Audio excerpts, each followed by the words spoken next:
Good evening. Thank you, Andrew Berman, the Executive Director of the Greenwich Village Society for Historic Preservation, for inviting me. Special thanks to Ariel Cates, the Program Director who assisted me with this presentation. I'll preface my prepared remarks by noting that the former Director of the FBI, J. Edgar Hoover, once stated, "There is no such thing as the Mafia." So I guess you'll have to take everything I say with a grain of salt. I'll begin by reading the introduction to the East Village Mafia, which I think best explains which the book is about here.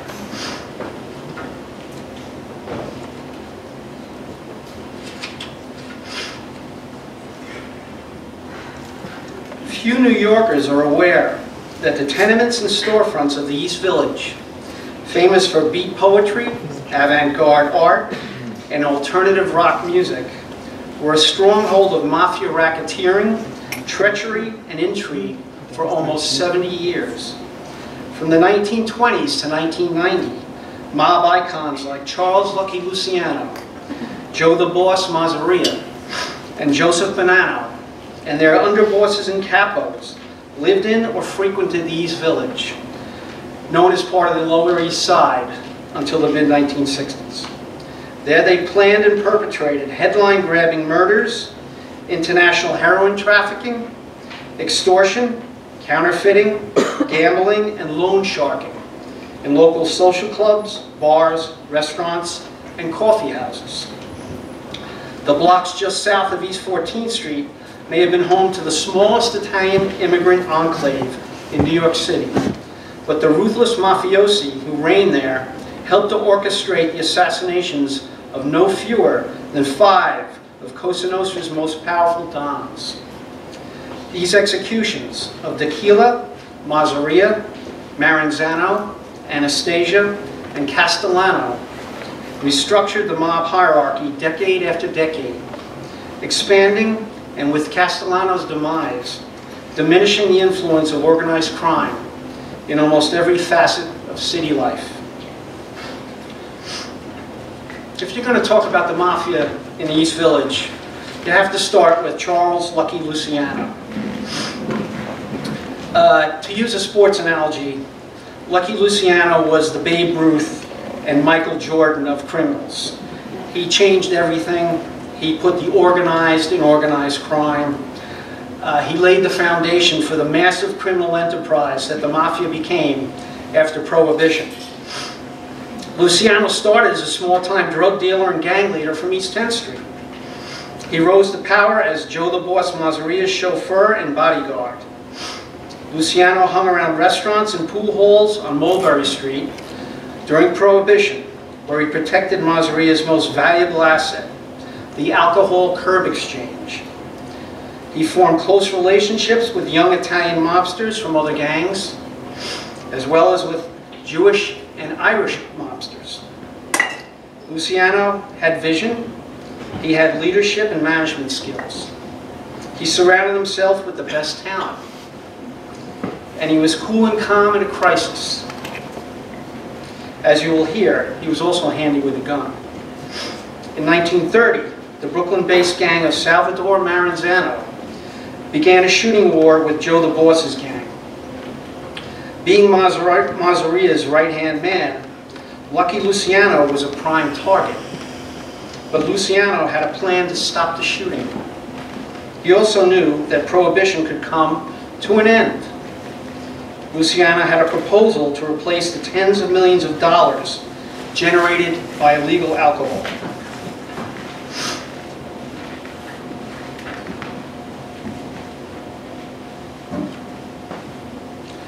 Umberto the Ghost Valenti may have been the deadliest hitman in the Mafia until he crossed paths with Joseph Masseria and Lucky Luciano in the East Village.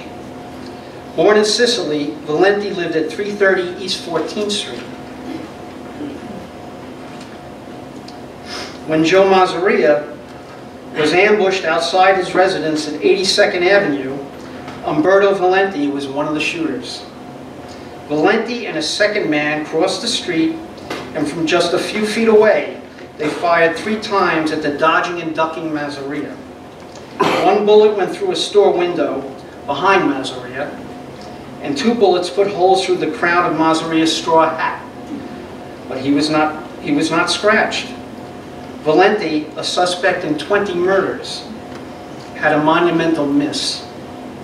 3 days later, on August 11, 1992, at 11:45 in the morning, John's Restaurant at 302 East 12th Street was the scene of another wild mafia gun battle with more innocent casualties. Masseria lured Umberto Valenti to the sidewalk outside of John's Restaurant with the promise of a truce and resolution of territorial disputes. Masseria's crew drew their guns and a shootout ensued on 2nd Avenue and 12th Street. 15 to 20 shots were fired. An 8-year-old girl from New Haven, playing in front of her grandfather's store, was shot in the chest. A street sweeper was shot in the neck and seriously wounded. Umberto Valenti, described by the New York Times as a notorious gunman and bootlegger, ran out into the street and jumped onto the running board of a passing taxi cab. A witness reported that while everyone else was ducking for cover, one gunman stood straight, aimed, and deliberately fired at the taxi. Valenti was hit near the heart and died within an hour. "It was the coolest thing I ever saw," the New York Times quoted Jack Kahane, age 19. "People were shrieking and running in all directions, and this fellow calmly fired shot after shot. He did not move until he had emptied his weapon." According to mob lore, the shooter was Lucky Luciano.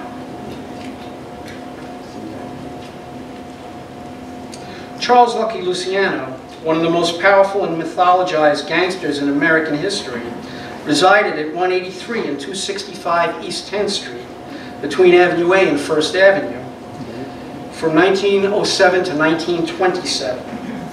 Luciano is universally recognized for creating the modern-day New York City Cosa Nostra.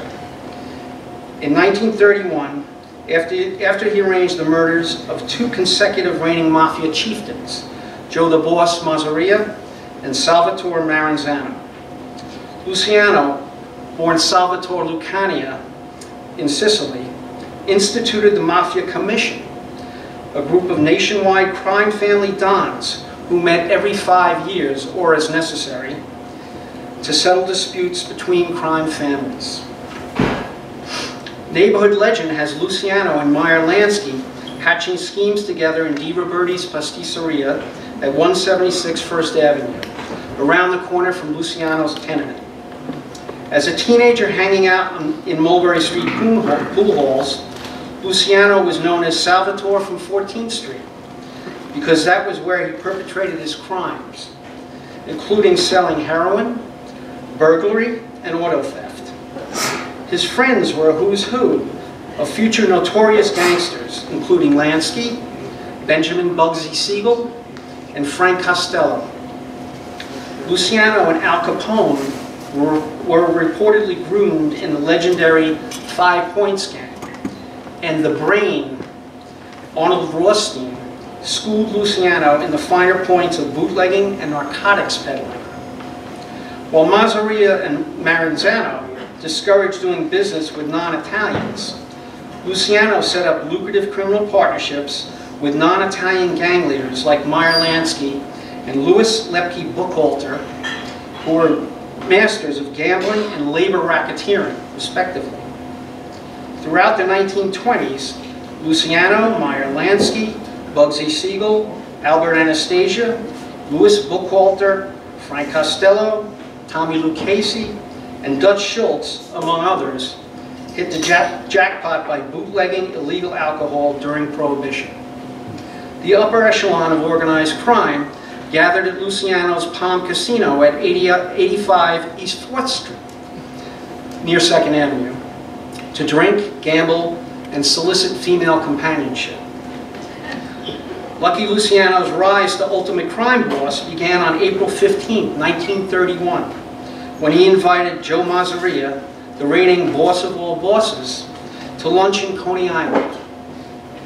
Masseria, who was driven around town in a steel-armored sedan with inch-thick plate glass windows, apparently felt safe in the company of his former chauffeur and bodyguard. After the meal, while Masseria, Luciano, and two others played cards, gunmen burst into the restaurant and disposed of Masseria, who was found dead on the floor with 4 bullets in his back and 1 in his head. The New York Times described Masseria as a mysterious power and a racket chief more powerful than Al Capone. What Masseria did not know is that in a meeting witnessed by Joseph Bonanno, Luciano had switched sides to work with Salvatore Maranzano, who was Masseria's enemy in the Mafia's Castellammarese War of 1930 to 1931. Eventually, Luciano was convicted of being the leader of the city's $12 million prostitution racket. He was sentenced to 30 to 50 years in prison on June 18, 1936. On February 9, 1942, Lucky's ship came in. Normandy, a French luxury liner being converted into a troop ship at Pier 88 on West 48th Street, caught fire, heeled over, and was rendered useless. 4 months later, the FBI arrested German saboteurs who had been deposited by submarine at Amagansett, Long Island, and in Florida. The U.S. Navy worried that it had a security problem on the waterfront, and it wanted to recruit eyes and ears there. In May 1942, the New York State Department of Correction transferred Luciano from Dannemora, near the Canadian border, to the relative comfort of Great Meadow, near Lake George. Luciano met in prison with Meyer Lansky, Frank Costello, and Albert Anastasia, among others, and ordered them to assist the Navy with security and intelligence gathering, both on the waterfront and later for the Allied invasion of Sicily in July 1943. In January 1946, New York Governor Thomas E. Dewey, who had successfully prosecuted Luciano in 1936, commuted his sentence, citing his wartime aid. Luciano was released from prison and deported to Italy.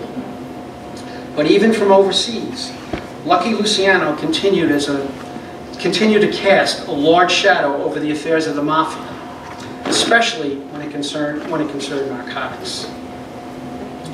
In December 1946, 10 months after the U.S. government deported him to Italy, Lucky Luciano convened a meeting of the Italian and Jewish heads of organized crime in Havana, Cuba. One of the most controversial issues discussed at the Havana gathering was the future of the narcotics trade.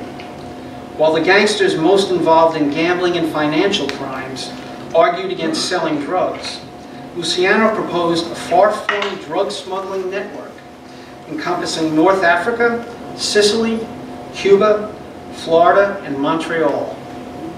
The ultimate destinations for the drugs would be New York City, New Orleans, and Tampa, because the Mafia controlled those ports. The Luciano and Mangano crime families, later Genovese and Gambino respectively, would control the narcotics shipped to New York City docks. Joseph Biondo, who grew up on East 14th Street and was a member of Luciano's teenage gang, was selected to manage the narcotics business for the Mangano crime family. The East Village became the epicenter for the Mangano narcotics operation because that was where Joseph Biondo ran his crew of drug dealers. In 1960, 14 years after Lucky Luciano was deported to Italy, he settled in Naples, but he still pined for his favorite East Village haunts.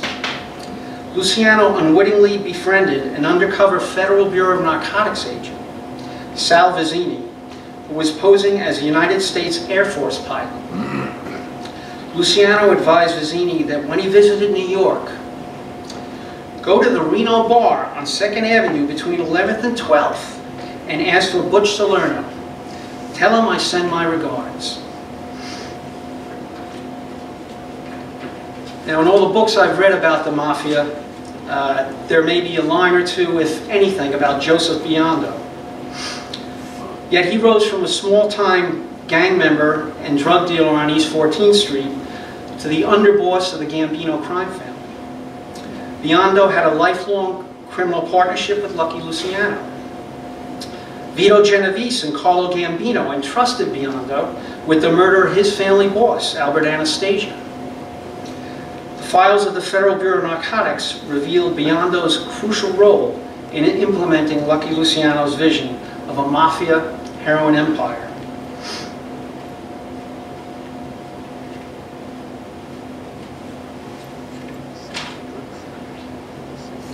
While Lucky Luciano was the most famous mobster to emerge from the Italian enclave just south of East 14th Street, Joseph Biondo was the capo of the strongest East Village Mafia crew and a leading figure of the New York underworld, as per the files of the Federal Bureau of Narcotics. Biondo grew up in the tenements on East 14th Street between Avenue A and First Avenue.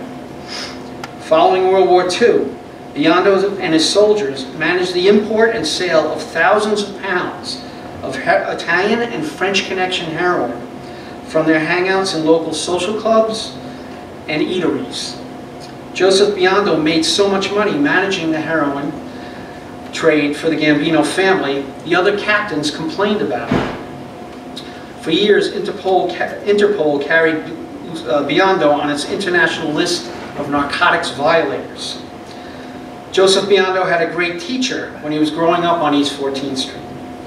Local teenage gang leader Salvatore Lucania, better known as Lucky Luciano, educated his young friend in the business of crime. Lucky Luciano boasted to Bureau of Narcotics Director Charles Siragusa that Luciano and Biondo stole pocket watches and gold chains from wealthy Italian immigrants when they shared an apartment on East 14th Street. In 1919, 3 years after Luciano's first drug bust, Biondo was convicted on a narcotics charge, heralding his career with the mafia. FBI files state that Biondo was a close aide to Lucky Luciano during Prohibition, and that he served as liaison between the mafia and Dutch Schultz. On July 14, 1938, the New York Times reported that Biondo was arrested and held on $50,000 bail in connection with a multi-million-dollar taxi cab and soda dispensing extortion racket. Biondo was described as the chief lieutenant of Charles Lucania. The FBI cited Biondo as one of the first Italian mobsters to take over unions and use them as a tool to extort union members and customers. A Federal Bureau of Narcotics confidential dossier on Biondo noted that he frequented the area of East 11th Street and First Avenue in Manhattan and was an international drug trafficker among the higher echelons of the New York City Mafia. The file stated, Biondo has consistently retained his important place in the underworld and has assumed a higher stature among his criminal associates by escaping the notoriety many of them have been exposed to in recent years. Joseph Biondo's FBI file stated that he frequented Di Roberti's, where he held meetings, and Lanza's restaurant, both on First Avenue between 10th and 11th Streets. The Shoreview Social Club on East 12th Street was another meeting place for Biondo's crew. In June 1964, the FBI observed Joseph Biondo in Lanza's with family boss Carlo Gambino and Thomas Evely, the acting Genovese boss.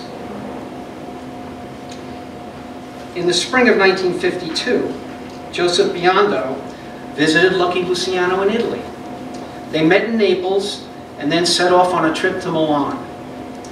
Milan was Italy's primary production center for legal narcotics intended for the medicinal use. After World War II, Italy led the world in the legal production of heroin. Not surprisingly, the mafia rerouted large amounts for illegal sale and export. An investigation revealed that 900 pounds of off-the-books heroin with a street retail value of $200 million was manufactured and illegally distributed in Italy during one 3-year period. Luciano introduced Biondo to Egidio Calasabetta, an Italian nobleman who owned a medical supplier that sold large quantities of heroin, ostensibly for the medical profession. Milan police picked up Biondo and Luciano and grilled them about their meeting with Calasabetta. Biondo said Luciano had introduced them so Biondo could buy acetic acid to ship to the United States. The police noted that acetic acid was cheaper and more plentiful in the United States. Biondo responded that he liked to travel. Biondo also said that he was representing well-known U.S. firms in the deal. All the firms told Milan police they had never heard of Biondo. The Milan authorities had no evidence that Biondo and Luciano actually procured heroin, so no charges were leveled against them. One of the most notorious mafia hits occurred in 1957 in Midtown Manhattan. According to infamous mafia turncoat Joe Valachi, as well as Federal Bureau of Narcotics files, Don Vito Genovese, underboss Carlo Gambino, and capo Joseph Biondo planned the murder of the family boss, Albert Anastasia, a feared and violent mafia killer known as Lord High Executioner and the Mad Hatter. After the rub-out, Gambino became the crime family's boss, and he made Biondo his underboss. There are 2 accounts of the anonymous gunman who brazenly shot and killed Anastasia on the morning of October 25, 1957, while he sat in a barber's chair in the Park Sheraton Hotel at 56th Street and 7th Avenue. The initial story, now discredited, was that Crazy Joe Gallo and his brother were the assassins. However, law enforcement sources and mafia historians now agree that Biondo first recruited his soldier, Joseph Joe Piney Armone, to kill Anastasia.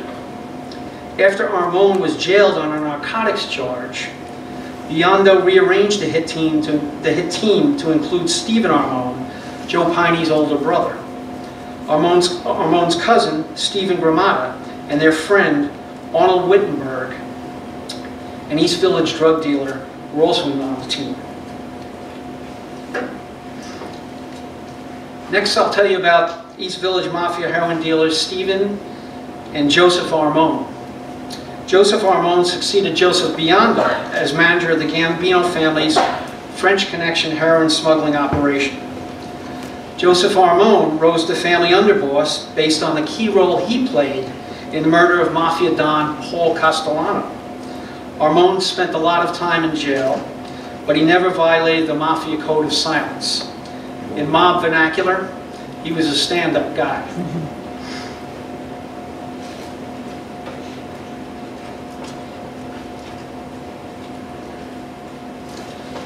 Two of the Mafia's biggest narcotics smugglers, Joe Piney Armone and his older brother Stephen, were raised at 406 East 11th Street and 336 East 13th Street.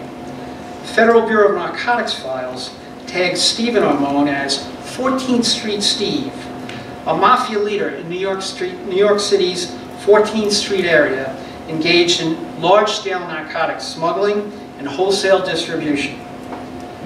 14th Street Steve started selling heroin and opium for Joseph Biondo after Prohibition. In 1938, federal narcotics agents busted Stephen Armone for shipping 59 ounces of heroin to New York on an Italian ocean liner. In 1942, when it became difficult to obtain heroin from overseas because of the war, Stephen Armone bought Mexican opium in California and transported it to New York City, where it was converted into heroin. In September 1944, Stephen Armone was charged with attempting to smuggle morphine and opium from the Bahamas into the United States using a fleet of small boats and by chartered plane. Joseph Biondo anointed Joe Piney Armone as overseer of the Gambino drug empire after Joe Piney's brother Stephen died in 1960. The Federal Bureau of Narcotics reported that Armone patronized Lulu's Bar, 207 2nd Avenue, near East 13th Street, and operated in the area of East 14th Street and First Avenue as a member of the Mafia Narcotics Trafficking Organization, which was once headed by his brother, Stephen Armone. Mob lore has it that Joe Piney Armone's nickname came from his practice of extorting Christmas tree vendors in the 1930s. On Lexington Avenue, in October 1960, the Federal Bureau of Narcotics collared a French drug smuggler as he was handing over 100 pounds of pure heroin to an associate of Joe Piney Armone. Another 100 pounds of heroin was seized in New York City stash houses. At the time, it was the largest heroin seizure ever made. The Federal Bureau of Narcotics also identified other French nationals who had discussed the price of the heroin with the head of the organization, whose identity was a well-kept secret. Joseph Biondo had financed the entire drug operation, but Joe Piney refused to give him up, so Armone was sent to prison. In 1964, Joe Piney was indicted in a French Connection case for smuggling a ton of heroin from France to the United States from 1956 to 1960. The United States Attorney Robert M. Morgenthau announced that ringleader Armone used sailors, businessmen, airline employees, and a diplomat as drug couriers. Court records revealed that Joseph Armone and his co-conspirators transacted much of their French Connection business in Lulu's Bar and the Amvets Club, 122 2nd Avenue between 7th Street and St. Mark's Place. On May 18, 1965, while the French Connection federal trial was underway, a friend of Joe Piney Armone, 26-year-old former Playboy Bunny and Copacabana dancer, Patricia D'Alessandro, made several purchases at a shoe store managed by one of the jurors. And then she asked him out on a date. D'Alessandro offered the juror $5,000, his own shoe store, and a trip to Europe, if he remembered who his friends were at the right time, according to U.S. Attorney Morgenthau. The shoe salesman reported the carrot offered by the bunny to law enforcement. D'Alessandro was convicted of bribery and sentenced to 5 years in prison. On June 22, 1965, Joseph Armone was convicted of the French Connection heroin charges. He served 10 years in prison. When Paul Castellano became Gambino family boss, he promoted Joe Piney Armone to capo, and Armone ran his rackets from the back room of Di Roberti's pastry shop. In 1985, Joseph Armone conspired with Gambino capo John Gotti to murder boss Paul Castellano and take control of the Gambino crime family. Castellano had issued a death sentence for anyone in the Gambino family caught selling narcotics. The mafia crews of Joe Piney Armone and John Gotti were heavily involved in drug dealing, so Armone and Gotti had a mutual interest in ridding the family of Paul Castellano. In 1983, John Gotti's brother, Gene, a soldier in John Gotti's crew, had been arrested for running a multi-million-dollar heroin distribution ring. Castellano told John Gotti that he was disbanding his crew. Gotti recruited Armone, a respected elder in the Gambino family, to convince the other capos to side with Gotti against Castellano. In 1986, after Castellano's murder outside of Sparks Steakhouse, Gotti promoted Armone to underboss and dispatched him to run the Gambino family gambling interests in Florida. Law enforcement authorities and mafia historians generally agree that the ascendancy of egomaniacal, undisciplined John Gotti to boss resulted in the eventual destruction of the Gambino crime family.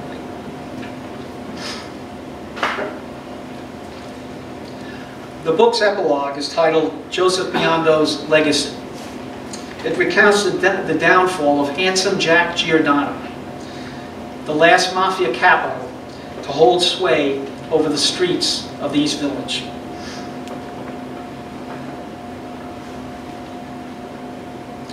The swan song for the East Village Mafia may have come in mid-1989.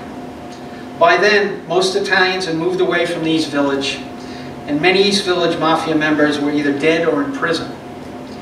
Italian organized crime as a whole was being decimated by the relentless attacks of dedicated FBI squads and federal prosecutors who utilized the Racketeer Influence and Corrupt Organizations Act as well as wiretapping statutes.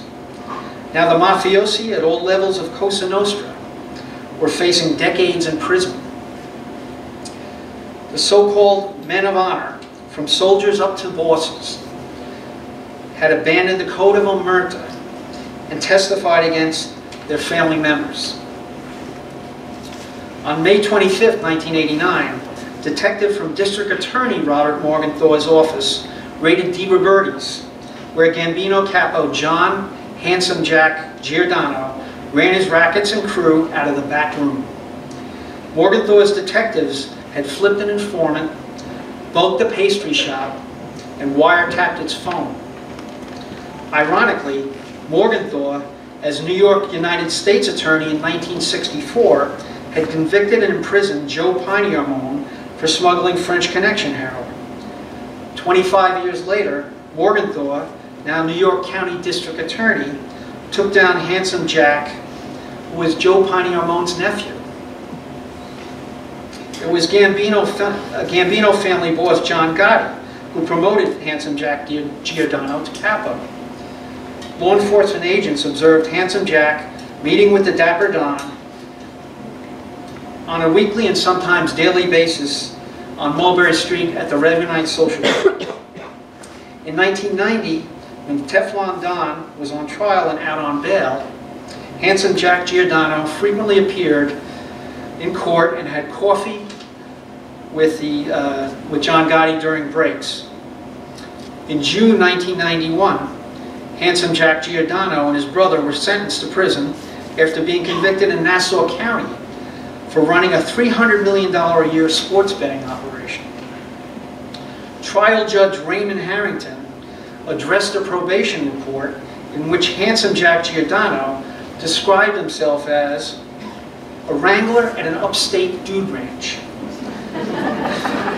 The judge noted for the record, "To believe that, you would have me think that I am another part of a horse's anatomy." On August 1st, 1991, District Attorney Morgenthau announced the racketeering indictment of Handsome Jack, his brother Joseph, and 6 other crew members for murder, loan sharking, extortion, drugs and weapons sales, and the production and distribution of forged credit cards. On April 10, 1994, Handsome Jack Giordano was shot and paralyzed near Park Avenue and 77th Street while out on bail. Stephen Gramata, Joe Piney Armone's trusted soldier and cousin, was promoted to replace Handsome Jack as capo of the Gambino East Village crew, the same crew whose roots could be traced back 6 decades to Joseph Biondo, who began his life of crime mugging Italian immigrants with Lucky Luciano on East 14th Street. I have some photos I'm going to show you. My wife is my tech assistant here. I couldn't put these photos in the book, unfortunately, because of copyright issues, but I think you'll enjoy them.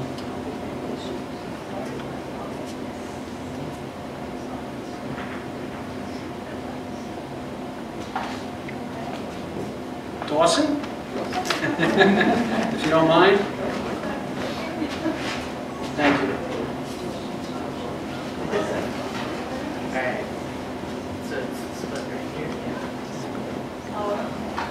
All right. That's Di Roberti's, probably the 1930s. Di Roberti's was on 1st Avenue between 10th and 11th Streets from 1904 to, I believe, 2015 maybe? Yeah, very recently closed. From Lucky Luciano all the way to Handsome Jack Giordano, that was used for mob meetings and get-togethers. On the same block was Lanza's restaurant, which also served the same purpose. Okay.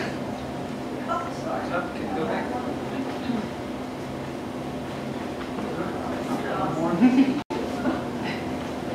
that it? That is the Dapper Don, John Gotti, and right behind him is handsome Jack Giordano, the last capo who ran his rackets out of Di Roberti's, and he really, with his demise, was the end of the influence of the mafia in the East Village.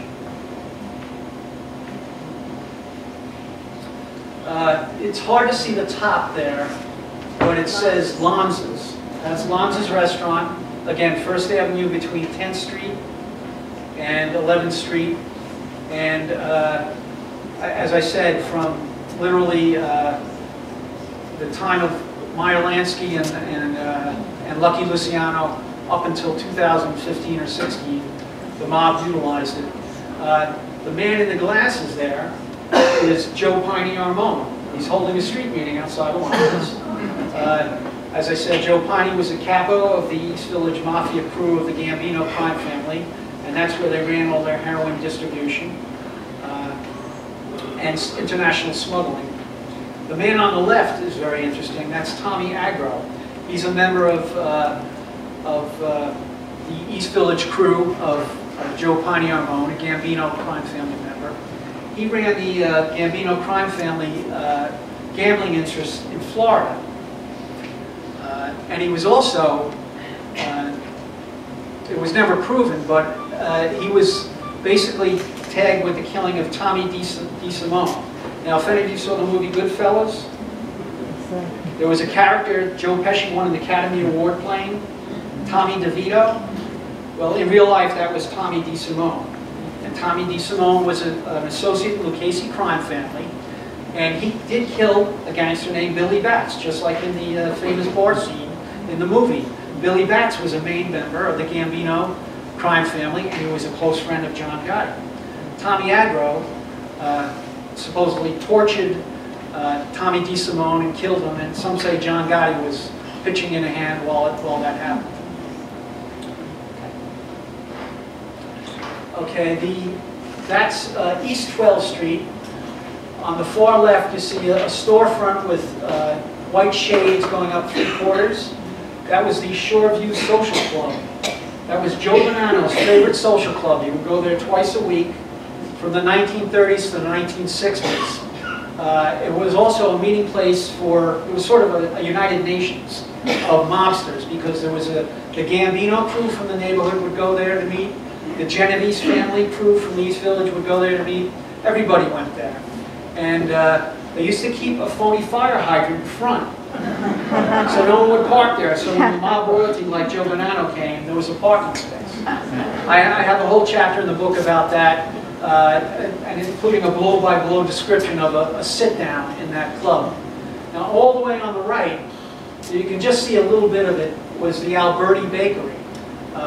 Andrew Alberti was a member of Joseph Biondo's crew, and he was deeply involved in the murder of Albert and Anastasia at the Park Sheraton Hotel, and I write about him in the book also. Okay, this is East 14th Street from First Avenue, looking east. You can see the Con Edison plant. Are you familiar? This is pre-World War II, and the biggest clue to that is on the left there's no Stuyvesant Town. In those tenements on the left is where Joseph Biondo grew up, and possibly where him and Lucky Luciano had an apartment when they were gang members, teenage gang members. On the right is the Grace Episcopal Chapel. After Stuyvesant Town was built, it became Immaculate Conception Church, which is where I went to grammar school, and I was married to my lovely wife here. And you can see the Con Ed smokestack. To the left, there's a little steeple. That was the original Immaculate Conception Church. Again, torn down when they built Stuyvesant Town. They bought the Grace Episcopal Chapel and moved the Immaculate Conception there. That's it.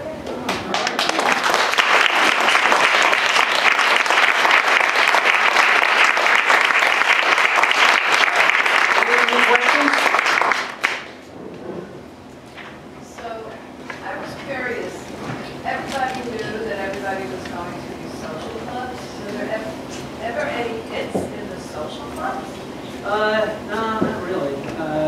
Not in this neighborhood.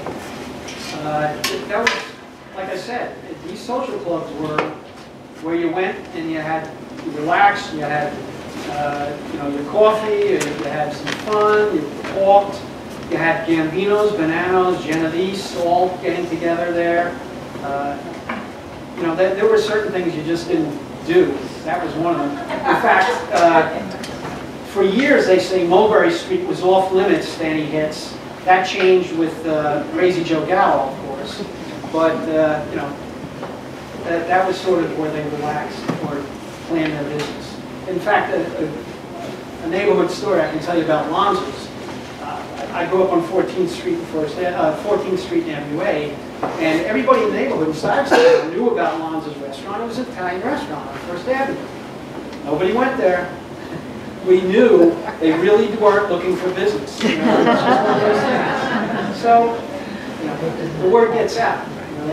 We didn't really quite know what was going on, but there were a lot of law enforcement. A lot of fathers were cops or FBI agents, and we stayed on our side, I guess, of 14th Street. Anything else? Rudy Giuliani's father and uncle ran the largest stolen car ring in New York. And one died in 6 acres and was shot by the FBI. But were they in the East Village? No, not to my knowledge. Maybe you can No. repeat her question. She mentioned that. Into the microphone Oh, and then okay. answer. Very the good. microphone. Very good.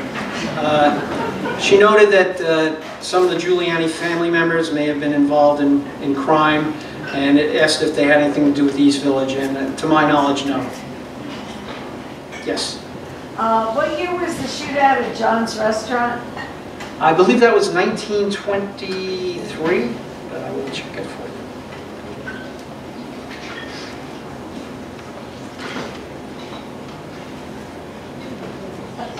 Yes.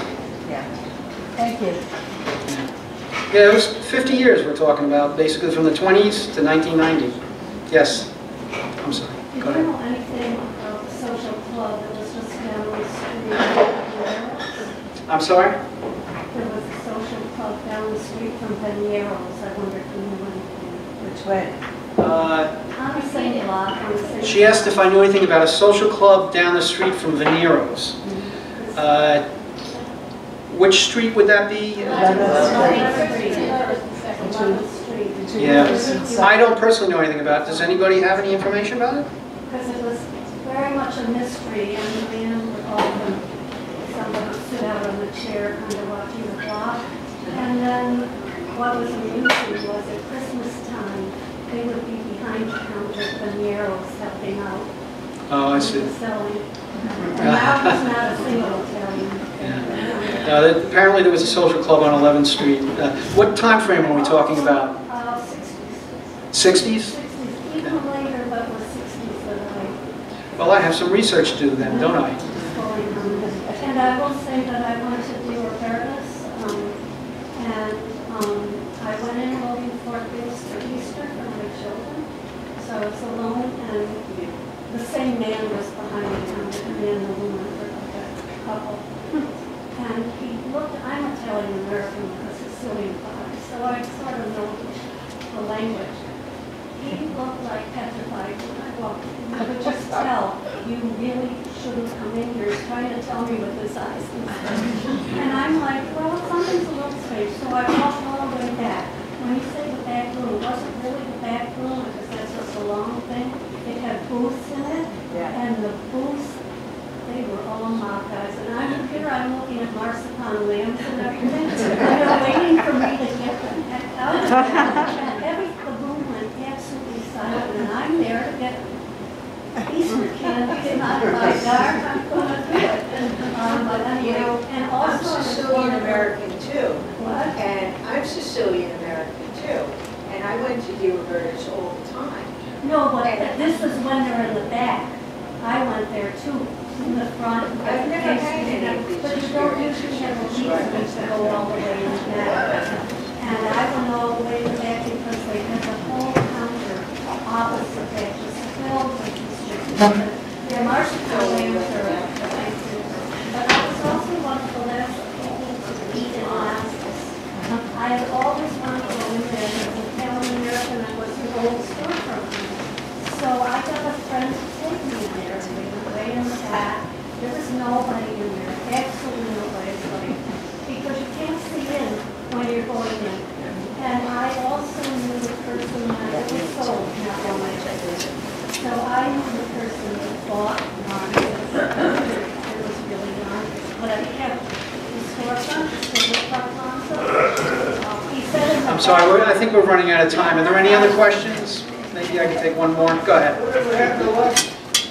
Oh, Lucky Luciano died in Naples of a heart attack. Story goes that he wanted to he wanted someone to make a movie about him, and he was helping to write a script. So there are conspiracy theories that he was poisoned, but I think it was a heart attack. Question about use during World War II. Yes, exactly. That's what I mentioned, that he was actually pardoned. His sentence was commuted because of assistance he provided on the waterfront and also in the invasion of Sicily in 1943. One more question. Just two quick. Did these kids start out bad? Did you get any history from reading from their teachers? Were they always bad, or it was just part of their culture? It's definitely not part of their culture. Let me explain. Honestly, in that neighborhood, thousands of Italian families lived over those years, right? I didn't mean the Italian culture. I meant the specific crime culture. Oh, well, what happens is sometimes, literally, it's family members, it's nephews, it's cousins, it's uncles. When they say family, there's something to that. And also, when you read guys who talk about these things, it's like, hey, I'm poor, and that guy's driving along in a Cadillac with nice suits and this and that. That's it. It was a neighborhood thing, but it wasn't the whole neighborhood by any means. It was a small thing in the neighborhood. But of course, it's historic because they made fortunes in Prohibition. They were able to spread that. Lucky Luciano was able to organize it, stop the shooting amongst themselves, branch out into these unions and other things, construction, and he created an empire. It's gone. I'm sorry, one more. Do you know anything about Ratner's? Because the other side of Ratner's was Lansky's Lounge or Yes. something? Yeah, well, no, there's a speakeasy still there. Yeah, but what was the history of that? Well, all I know is that it was a speakeasy. Luciano and Lansky would go in there. And other gangsters, I'm sure. I don't know much about it. Ratner's down near Delancey Street. Yeah.